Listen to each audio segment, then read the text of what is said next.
Hi,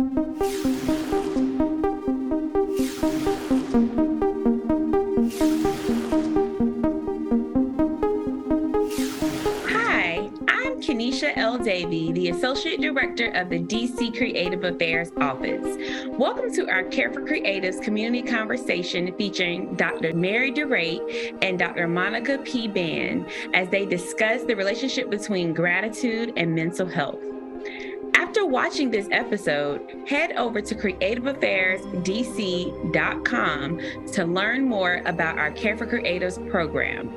Through our partnership with the George Washington University, we are able to provide pay what you can mental health services to local creatives. Hi, I'm Dr. Mary DeRaedt, and I'd like to welcome you to today's Care for Creatives community conversation. Today, we're going to be talking with Dr. Monica Band about gratitude. And I am so excited to have this conversation because right now is a season of gratitude. And so I am just so happy that Dr. Monica and I are going to have this conversation. So, Dr. Monica, can you introduce yourself and tell us a little bit about your work? Sure, of course. Well, in the essence of gratitude, thank you again for the invite and for everyone who is helping in support of this production. It's just incredible, and I really appreciate just the welcome. So a little bit about me. I wear many hats, but I'm primarily a licensed counselor, a practitioner, and I provide mental health therapy for individuals and those folks in relationships. And I do that for about 80% of my day. And when I'm not there, I'm helping pre-licensed professionals as a clinical supervisor. And when I'm not doing that, I do find time to consult with various nonprofit organizations on public education surrounding mental health. And those are sort of an intersection of all of my passions, but I'm really here to focus on how we can make mental health and conversations around mental health practical and accessible. And I think to that end, this is the perfect platform to do it. So I'm really excited for this conversation. I'm going to start by just sharing a little bit about why we're here and what this conversation is about and part of.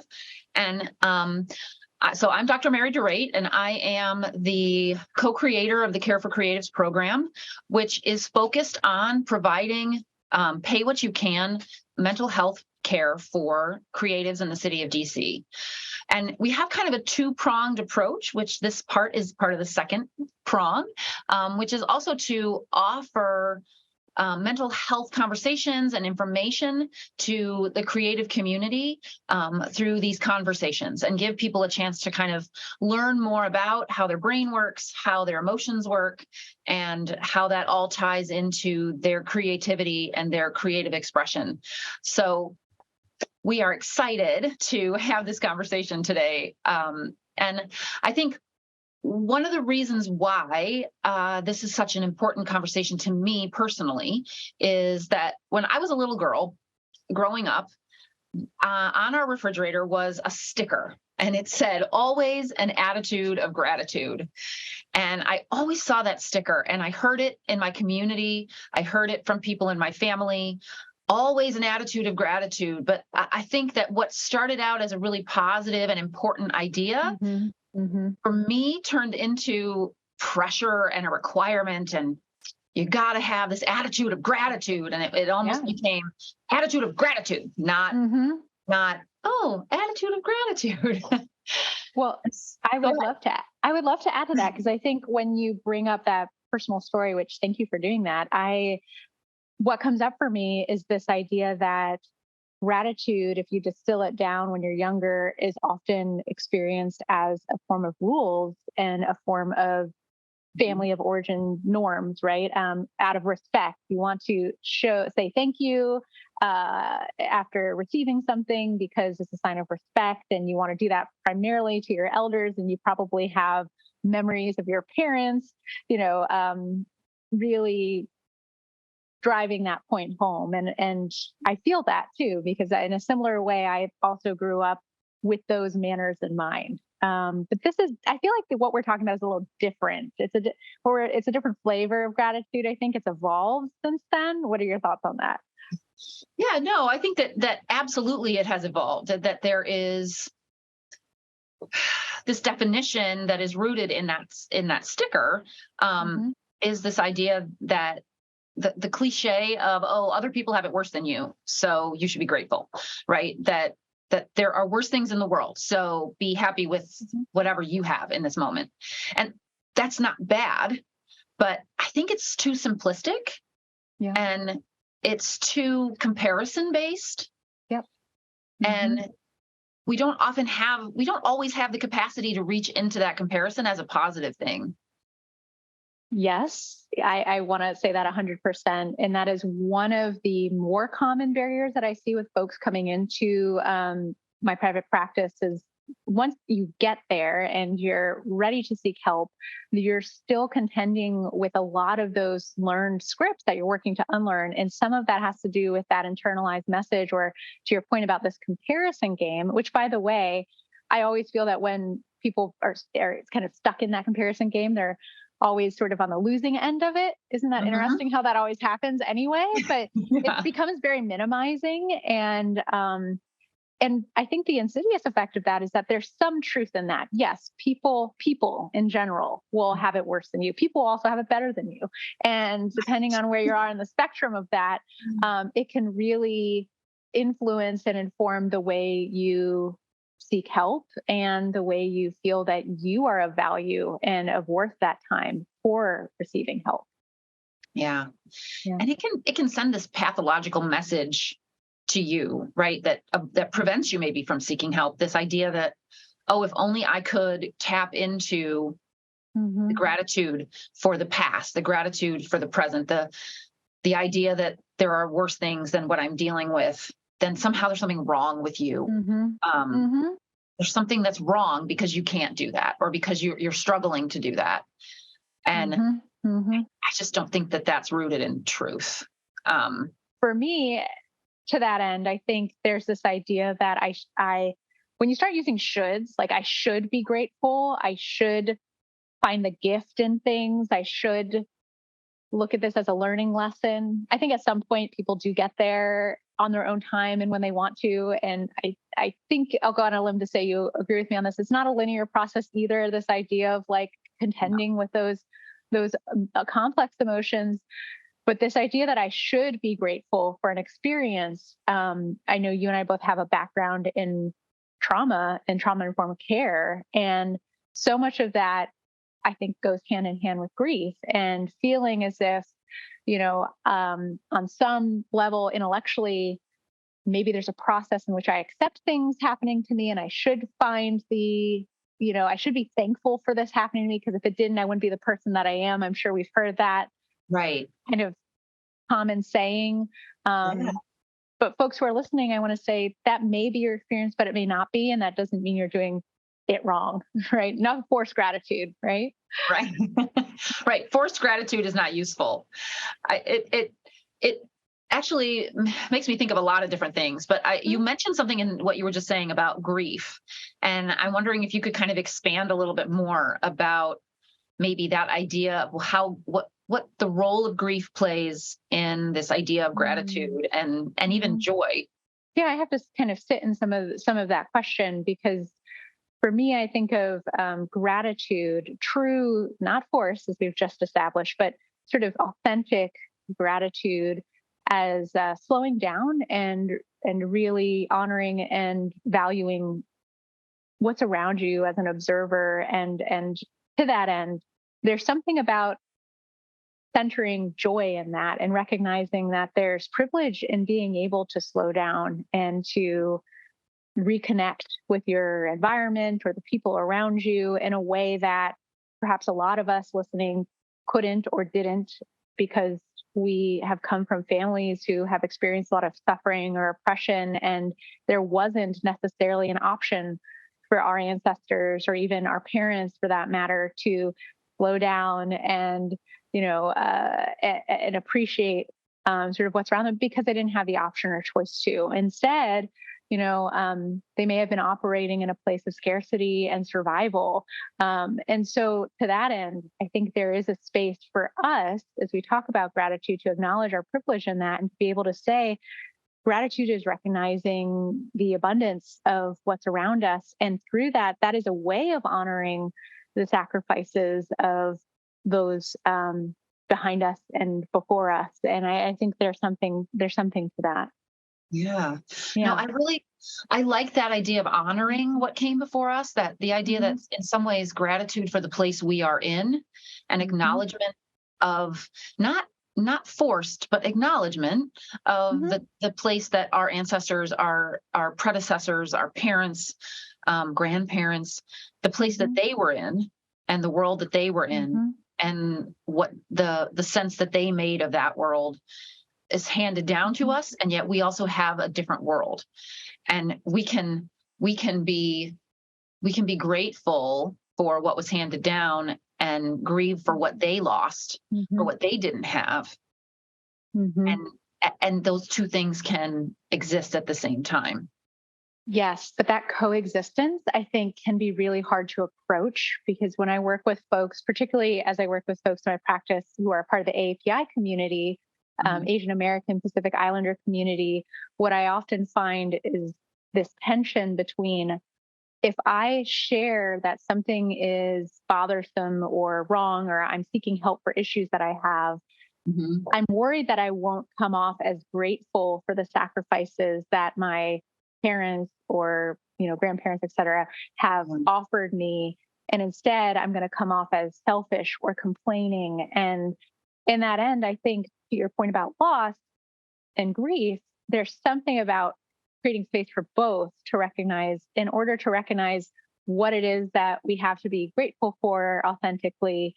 We also have to recognize that not everyone in our surrounding had the privilege to do that, but that doesn't take away from the experience or centering the joy either that we currently have. Absolutely. One of the things that you and I have talked about before is the idea of like chosen family and biological family. And as we kind of move into this season of thinking about ancestors and thinking about gratitude and family focus, I guess I'm wondering how we can kind of sit in the space of, we have biological family that maybe we're close with, maybe we're not. We have chosen family that we feel good with and that we are grateful for. I guess I'm just wondering maybe what your thoughts are on how people can kind of balance that aspect of gratitude, if you have thoughts about it moving into this season. Well, this season for me, especially as a therapist, I commonly refer to is something that I come in with caution, but hope, in general, right? Because there's something about this holiday season that gets kicked off by, autumn and then into the winter and New Year that can churn up a lot of uncomfortable and distressing emotions for a lot of people. In the same way that we're watching people express their gratitude, I'm going to circle this back to the comparison, game that we had mentioned. It can be very tempting to then notice that other people are experiencing some type of joy, compare our own experience to it, and then say, well, we don't have that. We don't have that with our family, or they're not accessible to us, or for various reasons, it's not as I imagined it or pictured it to be. And in those instances, rather than focus on that, which I think is valid, I think it's also, talk about coexisting, I think it's also equally important to recognize that there are other ways to express and experience gratitude that isn't your conventional or traditional way of being during the holiday season, which is to say, friends are, if not just as or more important in these times, if you're not experiencing that kind of love, gratitude, acceptance from, your immediate biological family. And so there is something about having that chosen family, that found family to come together with during these times and appreciate them in a way that maybe, right, you couldn't have elsewhere. Yeah. The phrase that's coming to my mind as I'm listening to you talk about this is, and maybe it's not a phrase, it's a concept. It's the difference between and but. The idea that and when we say, I have this challenging experience, but I also have this good experience, it almost minimizes the two, instead of saying, I have this challenging experience and I have this good experience. Yes. But they do not exclude each other. They do not cancel each other out. One does not outweigh the other. They just coexist. They are there at the same time. It destroys that comparison we were talking about earlier too, because when we're in that space of, yes, there are people who suffer and I am suffering. There are people who are doing well and I am also doing well. There are people in my family that I get along with, and there are friends that I get along with better. Just that a part of gratitude is being able to recognize that, and maybe that doesn't make any sense, but to me it makes sense. I think it does, and I'm gonna layer on top of that and create some dimension here with what we're already building upon or co-constructing together. I also think there's something to be said about both happening externally and internally, because here we are talking about like extending gratitude towards others and exclaiming it or expressing it outwardly in some way for other people to see it. And sure, there's going to be plenty of that. I'll be guilty of that, with social media and what have you. But then there's this internal practice and routine or ritual of gratitude that is less talked about because of those previously learned barriers of perhaps feeling selfish or unacknowledging someone else. But there is room for both, right? The external gratification and in the gratitude giving, and the internal gratification you can get from gratitude giving. Absolutely. I think it's bringing up for me another aspect of gratitude that I can't take credit for. I learned about it from neuroscience podcasts. It's my favorite pastime is to listen to neuroscience podcasts. There we go. There is actually a difference in the way the human body experiences and brain experience gratitude practice when it's received and when it's given. And that often when we think of gratitude practice as get up in the morning and say your list of 5 or 6 things that you're grateful for, and then remember those things throughout the day. And that's good. It shapes your mind. What it does is it shapes your mind to start looking at the positive, because as I think you and I both know, a trauma brain, which most of us have some form of a trauma brain, trauma brain pays more attention to negative than positive. Yeah. And so the negative sticks and the positive doesn't. So a gratitude to protect yourself. Right, exactly. You gotta be prepared for the negative stuff. Yes. But the positive stuff, when it comes, you can just enjoy. So you don't have to pay attention. So it does kind of retrain our brain. That type of gratitude practice can start to retrain our brain to focus on positive. But the thing that impacts our mental health and our well-being the most is when we receive gratitude from others, which is so interesting, right? That our mental health is improved the more often we are receiving gratitude. And what that tells me is that an outwardly focused gratitude practice of offering gratitude to the people around us, actually saying and typing and writing and making it a practice of expressing that to others, then when that comes back to us, it is a much more impactful way of practicing gratitude in our life. Expressing it not with the intention of, oh, this is going to make me feel better, but this is going to make them feel better. Yeah. Then reciprocally allows us to feel better.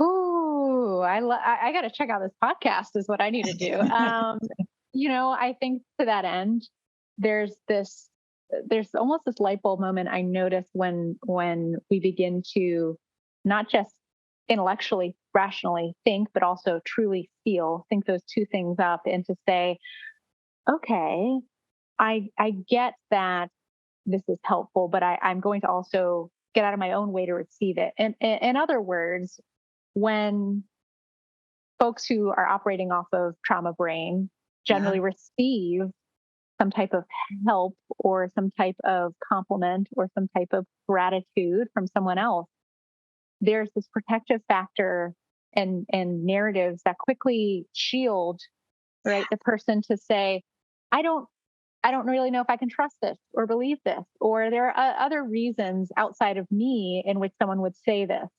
And we begin to question and doubt ourselves and then our judgment about receiving that type of gratitude.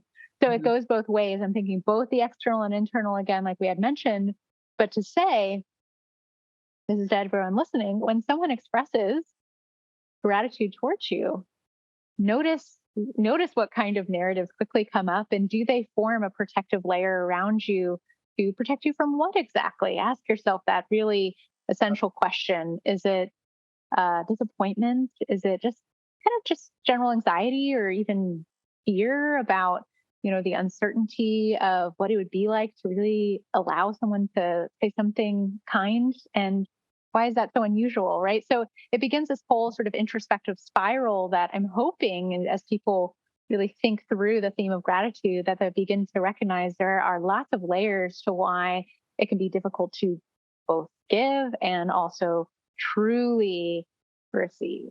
Yeah. I really love that you just brought that up, that the idea that when we receive gratitude, that there are, it's not even as simple as giving gratitude to others, and it's about receiving it. And that it really rang true for me, that idea that when someone says, "Oh, thank you so much," or "Oh, wow, I really appreciate you," or it's been so great, thank you. I kind of just go to, yeah, okay, thanks. Right.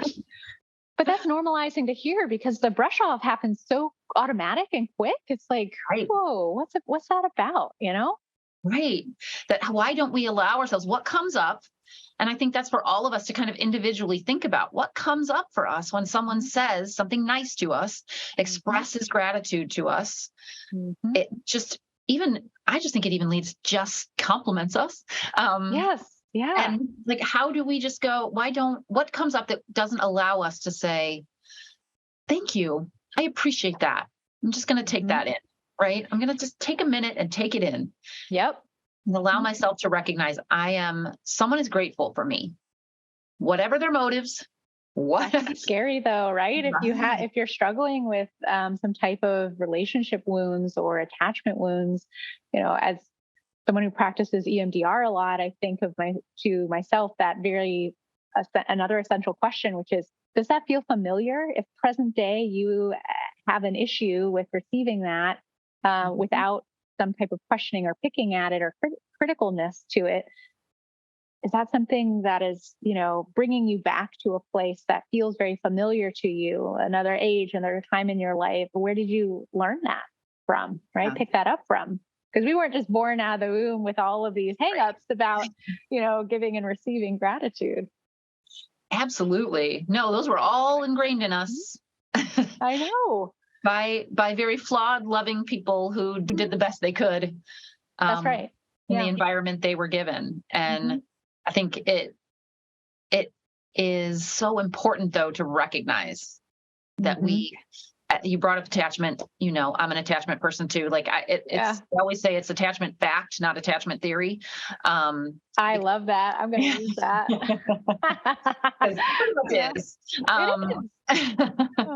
But yeah, this idea that our ability to be grateful and to receive gratitude, to allow it into us, is rooted in sometimes intergenerational trauma, sometimes just our personal experiences, but it's rooted in the past, and it is a lot.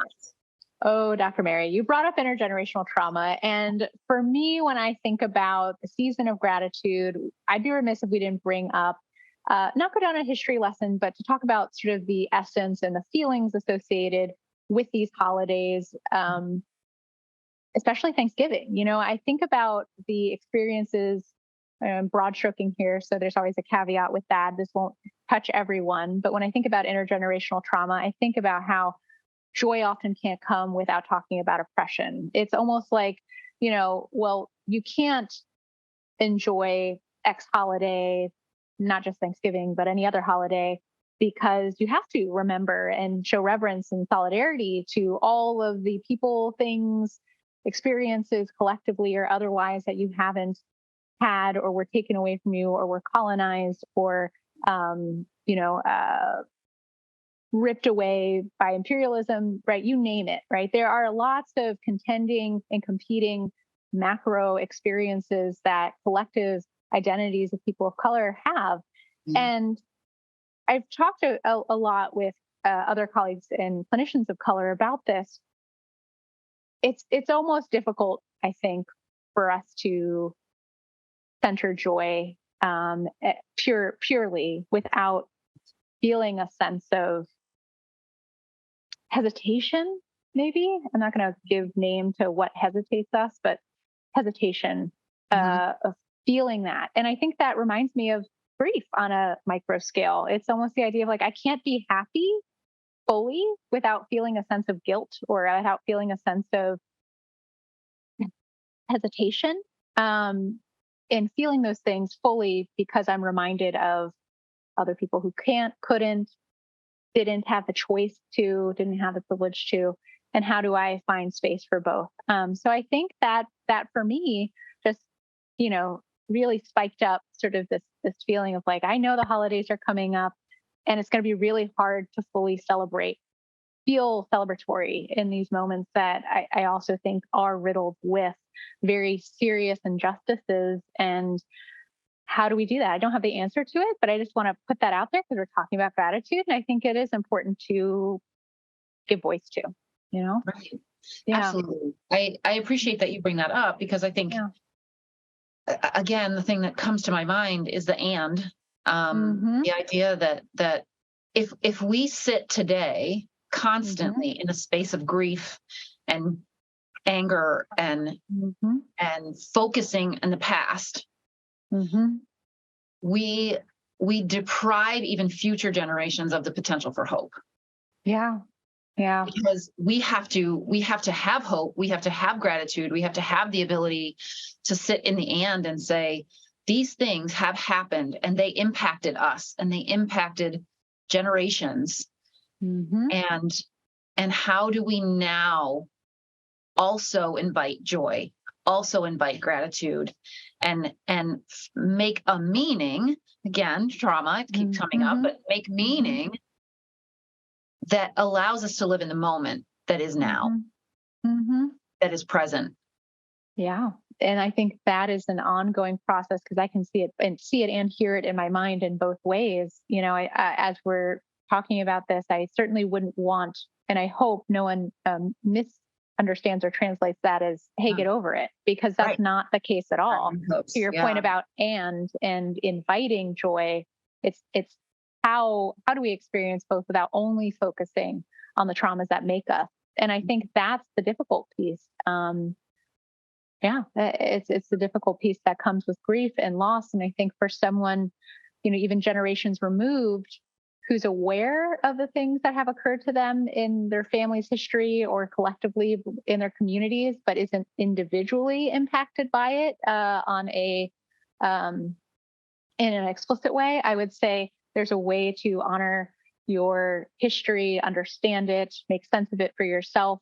But there's also that loss with knowing that not all of it's going to be accessible because you can't access the people who can provide those stories to you or teach you the ways that you would love to. And in that sense, I'm kind of, free associating here, but I think part of, the holidays brings up a lot about foods. Like I look forward to, for just a very specific example of my own personal experience, I really look forward to my mom cooking Chinese food on Thanksgiving, because that is how I've always experienced Thanksgiving. It wasn't necessarily, it was just about, to that end, about abundance and about what culture, how do you infuse cultures together and what does that mean?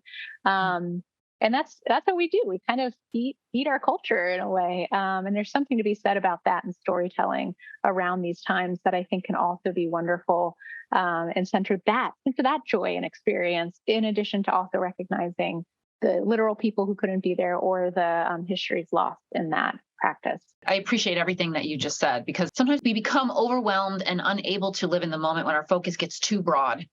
Yeah. And it's grounding to be able to be in the moment now and acknowledge all of the things that came before and all of the things that could come in the future, but recognize that we are in this moment now.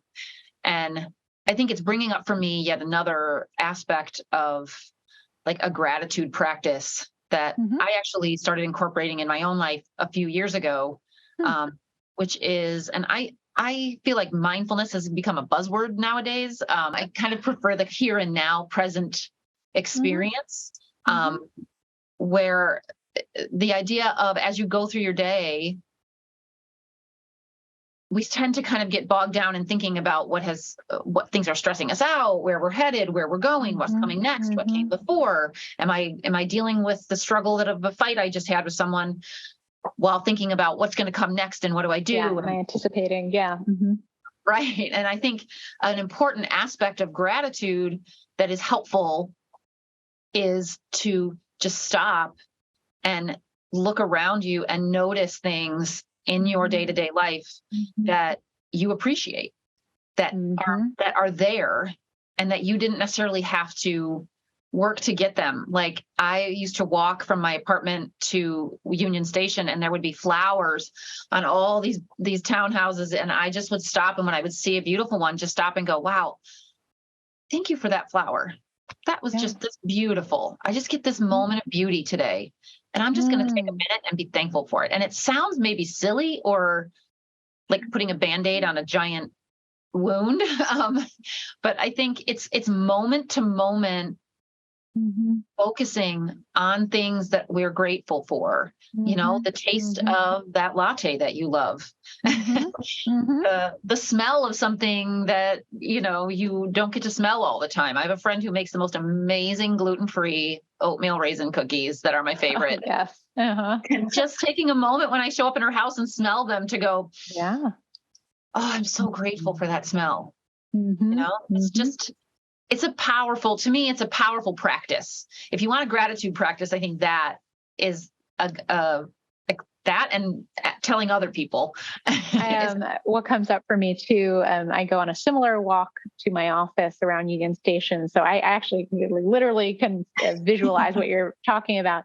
I have a dog, a golden retriever, and part of observing, sort of with wide-eyed curiosity, in just how animals, interact in the day. And I'm probably anthropomorphizing here, but I really do love the fact that animals have this really simple and wonderful way of only being with you in that moment. And there's something I just really love about recognizing that Ember doesn't care about what's happening tomorrow. I don't even know if she has capacity to do that, but even someone can correct me on that. But even yesterday, it's only like, what's in front of you right now. Here's what I need. And this is a very grounding experience to connect with an animal if you don't have a person in your life, but also with a person equally. And that comes up for me too. But to your point, gratitude is an action. It's an expression. It can come in many forms, but I'm hearing that it's an active engagement of what's around you in the present. It is often centered around beauty, but it doesn't necessarily have to be. I think to that end, it can be, how do I attune? Talk about attachment. We're thinking about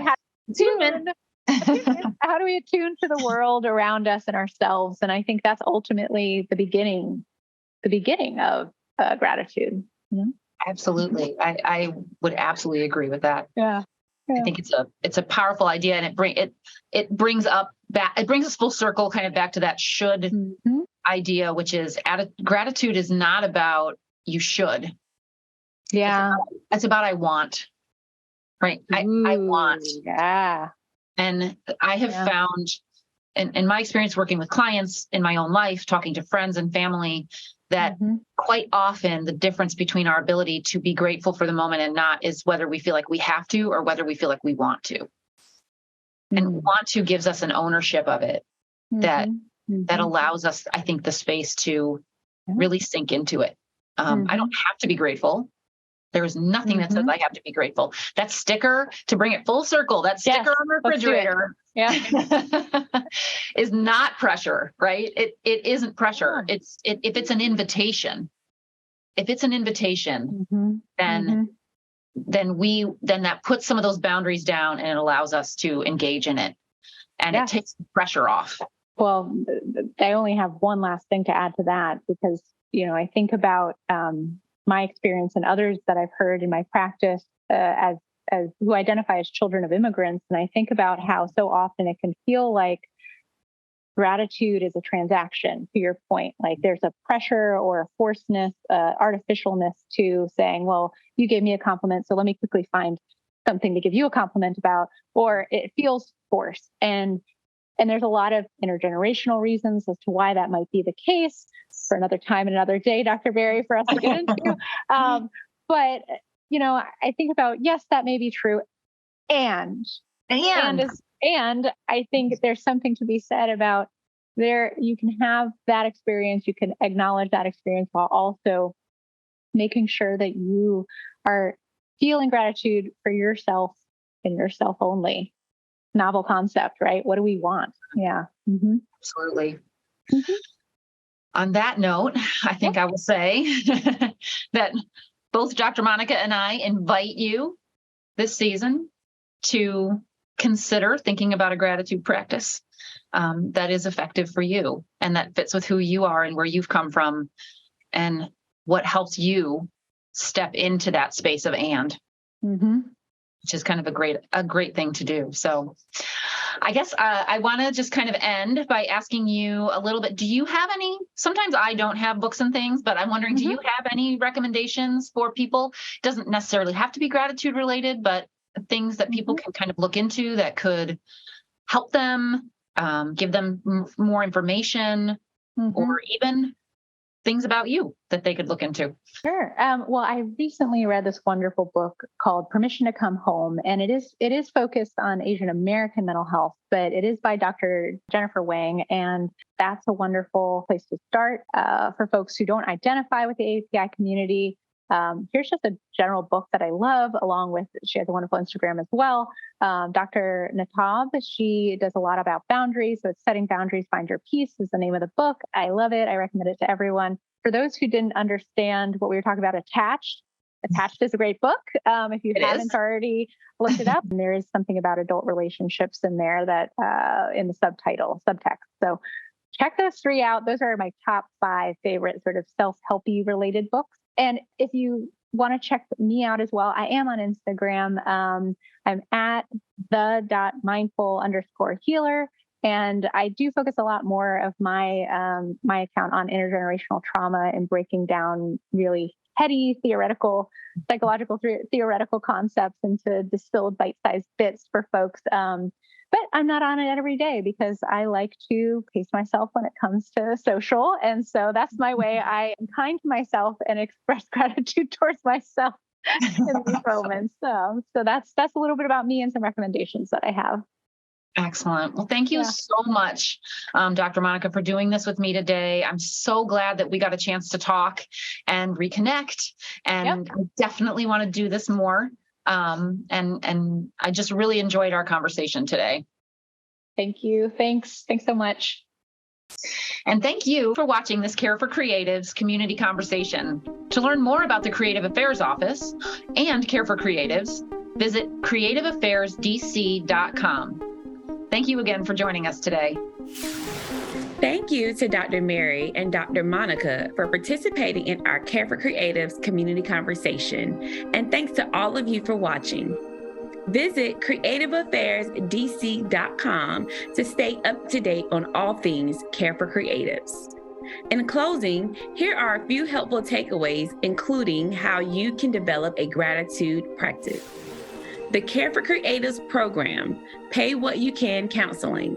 Learn more at creativeaffairsdc.com. Permission to Come Home.